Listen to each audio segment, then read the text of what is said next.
Жыл басынан бері Оралда пойыздарды шұғыл тоқтатудың 22 дерегі тіркелген. Бұның бәріне де адамдардың өз өмірінің қауіпсіздігіне немқұрайлы қарау себеп. Салдарынан 4 адам темір жол бойында жан тапсырды. Жолдың рұқсат етілмеген бөлігінен өтетіндерді жиі ұйымдастырылып тұратын рейдтерде тоқтата алар емес. Тағы бір көңіл аударатын жайт, өткен жылмен салыстырғанда биыл қайғылы оқиғалардың саны 50%-ға артып отыр.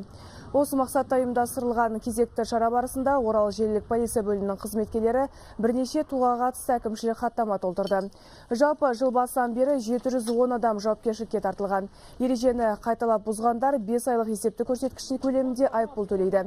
Бірақ нәтиже шамалы. Сондықтан локомотивтердің қала аумағындағы жылдамдығын барынша шектеп, темір жолдың адамдар ең көп өтетін тұстарына көпір орнату мәселесін көтермекпіз дейді олар.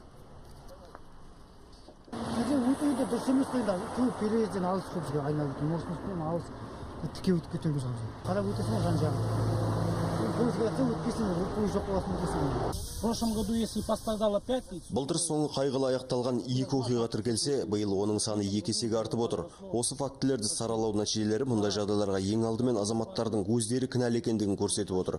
Бірде-бір жағдайда машинисттің кінә болу дерегі анықталған жоқ. Сондықтан тұрғындар темір жолды тек қана рұқсат етілген жерден өтуі керек.